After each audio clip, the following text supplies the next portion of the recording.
어제 박 목사님이 나누어 주셨듯이 사도행전의 장대한 여정은 이 로마의 한 셋집에서 마무리가 됩니다. 제가 셋집이라는 표현을 쓴 것은 바울이 2년간 유숙하는 집에 비용을 지불했다는 뜻에서 썼습니다. 죄수의 몸이었지만 로마법에 따라서 일정 수준의 자율권을 가진, 좀 새로운 개념이죠, 군사적 구금이기 때문입니다. 설교를 준비하는데 이 셋집이라는 이게 어찌 우리 인생같이 보였습니다. 이 땅이라는 셋집, 잠시 사용하는 이 육신이라는 셋집, 이 셋집에서 잠시 살다 가는 우리 인생 아닌가 라는 생각이 들고 질문이 이어지더라고요. 이 셋집 같은 인생을 위대한 사도 바울은 어떻게 살았는가 더 살펴보게 되었습니다. 오늘 본문을 보면 바울은 죄수의 몸으로 로마에 도착했습니다만 그의 사역은 멈추지 않았죠. 되게 역설적입니다. 그는 아침부터 저녁까지 찾아오는 이들에게 하나님 나라를 증언하고 모세의 율법과 선지자의 말을 인용하여서 예수에 대해서 간절히 군했습니다. 오늘 읽은 본문의 시작 23절과 끝절의 31절에서 계속 강조되는 바입니다. 바울은 왜 이렇게 살까?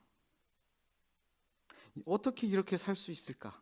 라는 질문을 해보면서 이미 이번 주일 말씀을 통해 답을 들었다는 것을 깨닫습니다. 그는 사도행전 20장에서 에베소 장로들을 청하여 전한 바대로 살고 있는 것입니다. 이번 주 주일 말씀이었던 20장 24절 말씀 읽어드리겠습니다. 내가 달려갈 길과 그 주 예수께 받은 사명 곧 하나님의 은혜의 복음을 증언하는 일을 마치려 하면은 나의 생명조차 조금도 귀한 것으로 여기지 아니하노라. 아멘. 그의 가장 큰 보물 예수 그리스도를 더 얻고 더 전환한 일이 그의 생명보다 더 귀했던 것입니다.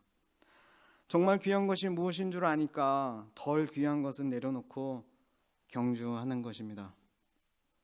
전 말씀을 준비하면서 나주습교회 파송과 제 개인적인 소명을 돌아보게 되었습니다. 또 우리 교회가 어떻게 하나님 앞에서와 세상 속에서 살아야 할지 묵상하게 되었습니다. 그것을 나누려 합니다. 이 아침 여러분 한 분 한 분이 우리에게 오신 말씀 앞에서 전 존재로 응답하며 또 성령 하나님께서 우리를 회개케 하시고 믿음 주시고 순종할 능력 되어 주시기를 주님의 이름으로 축복합니다. 다시 바울의 셋집에 집중해 보겠습니다. 바울은 2년 동안 자기 셋집에 머물렀습니다. 선교사로서 평생을 헌신한 바울의 노년이 자기 집 한 칸 없는 셋집이라는 사실은 인간적으로 조금 서글퍼 보입니다. 게다가 그는 한 명의 군사와 쇠사슬에 묶여 있습니다. 그러나 누가는 사도행전의 마지막 단어를 거침없이 라고 장식합니다. 거침없이 가르치더라 라고 쓰고 있어요. 아까 말씀드렸듯이 역설적입니다. 몸은 쇠사슬에 묶여 있어요. 거처는 셋집에 불과합니다. 별로 크지도 않았을 겁니다. 그가 전하는 하나님 나라와 주 예수는 그런데 이것들이 가둘 수가 없습니다. 그 어떤 권세로도 가둘 수가 없는 것이죠. 셋집은 복음을 가두는 감옥이 아니라 로마의 심장부로 복음을 흘려보내는 가장 자유로운 선교 기지가 되었던 것입니다. 그런데 우리는 종종 우리의 육신과 이 땅의 삶이 궁전인 것처럼 착각하며 삽니다. 그래서 몸이 조금만 아파도 형편이 조금만 셋집처럼 불안정해져도 하나님을 향한 감사가 금세 사라지곤 합니다. 사실 저에게도 그런 마음이 찾아왔습니다. 4년 전부터 오른쪽 어깨가 말썽이었습니다. 최근에는 기타를 품에 안는 동작에도 통증이 생겨났습니다. 지난 월요일 결국 병원을 찾았어요. 엑스레이 사진을 보니 제 어깨의 인대 밑에 알약 두 알처럼 생긴 하얀 석회 덩어리가 선명하게 보였습니다. 그 딱딱한 석회가 팔을 움직일 때마다 인대를 찌르며 염증을 일으키고 있었던 것입니다. 5년 전에 2년 반 동안 사역과 일을 병행한 적이 있었습니다. 그때 쉼없이 어깨를 많이 썼거든요.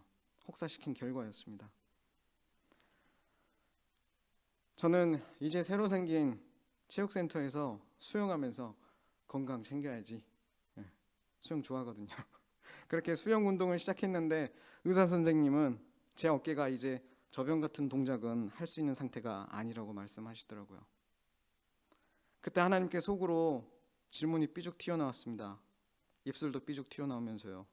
하나님, 왜 제 집은, 육체는, 왜 제 삶은 이렇게 초라합니까?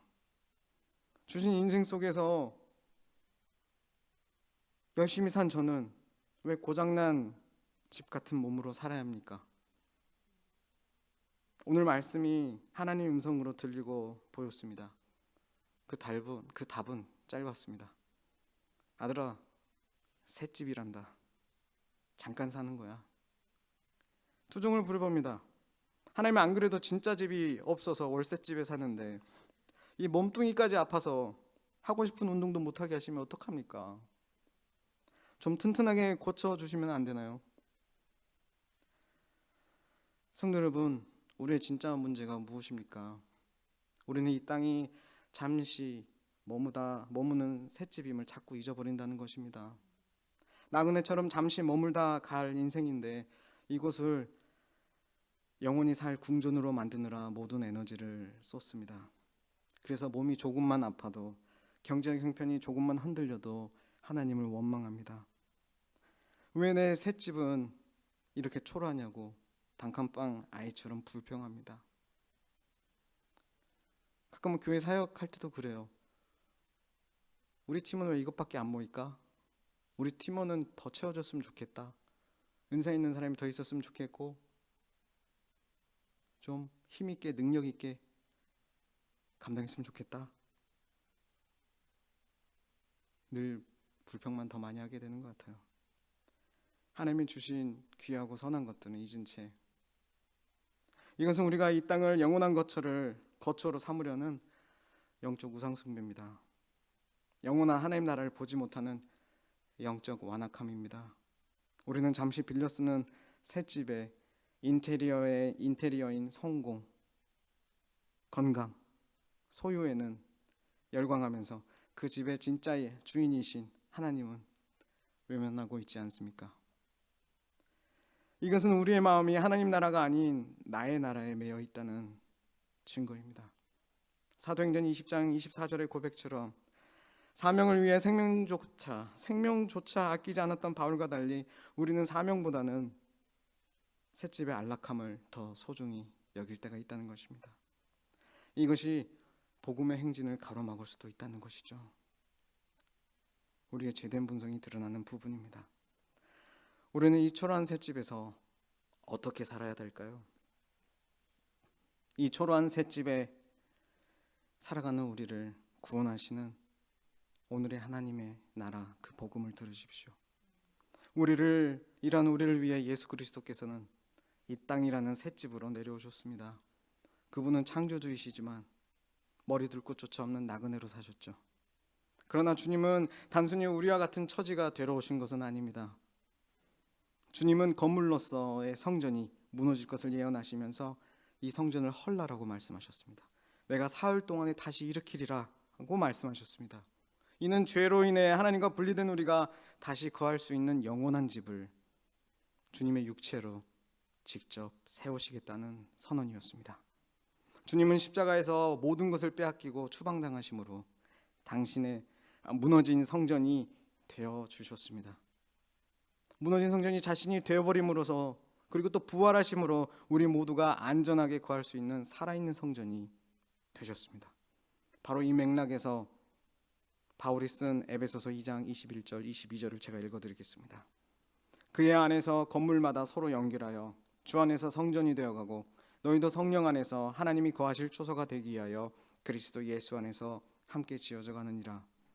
바울이 쇠사슬에 묶인 채 좁은 셋집에 갇혀 있으면서도 거침없이 담대할 수 있었던 것은, 그 진짜 이유는 여기에 있습니다.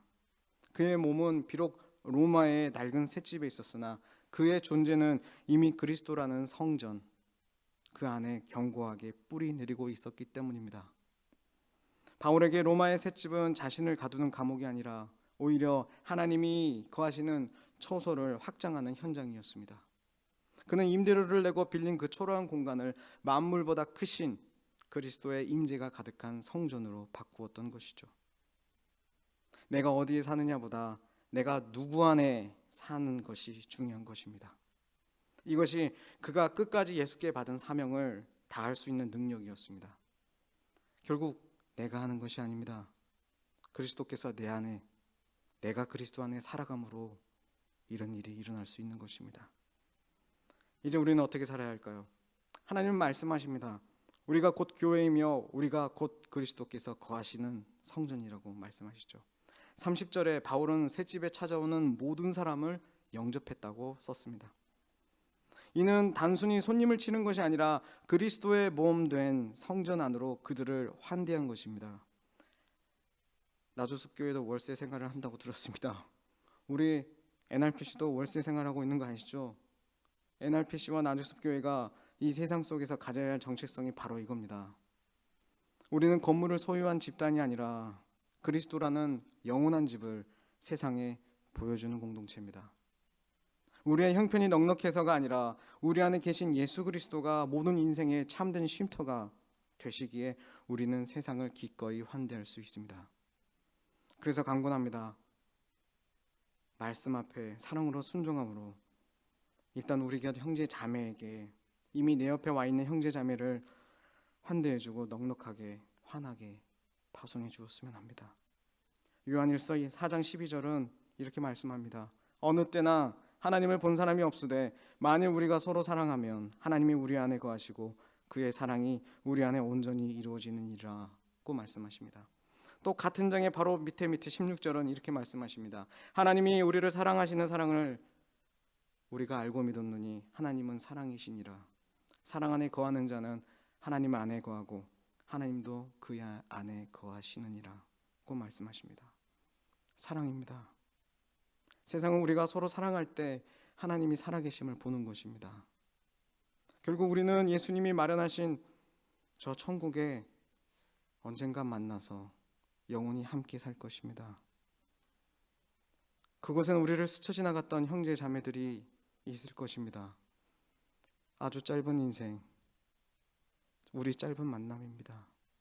다른 생각과 다른 관점으로 미워했던 이 땅의 잠시의 순간들이 영혼의 삶을 보는 눈을 가리고 귀를 닫지 않도록 했으면 합니다. 마지막 날에 예수님께서 우리에게 물으시는 것은 자신과의 관계 속에서 다른 형제자매를 어떻게 대했는가에 대한 것입니다. 한 교회로서 서로를 복음 안에서 더 사랑하길 주님의 이름으로 축원합니다. 그리고 사랑하는 성도 여러분, 우리의 육신이 질병으로 아프고 환경이 셋집처럼 초라하여 흔들릴 때 기억하십시오. 여러분의 상황은 셋집일지 몰라도 여러분의 존재는 하나님이 거하시는 거룩한 성전입니다. 우리가 이 환난의 셋집 안에서 주 예수 그리스도를 왕으로 경배할 때 세상은 건물이 아닌 교회 사람들을 통해서 우리들을 통해서 임하시는 하나님 나라를 보게 될 것입니다. 말씀해 주려 합니다. 성도 여러분, 하나님 나라 복음은 지금 어디에 있습니까? 화려한 건물 속에 있지 않습니다. 화려한 내 인생에 있지 않습니다. 우리가 처한 고난의 현장, 질병과 싸우는 일상, 그리고 내일이 불안한 인생의 셋집, 이 한복판에 있습니다. 이 한복판에 하나님 나라 복음이 찾아왔고 오늘도 여러분에게 선포하고 말씀하고 있습니다.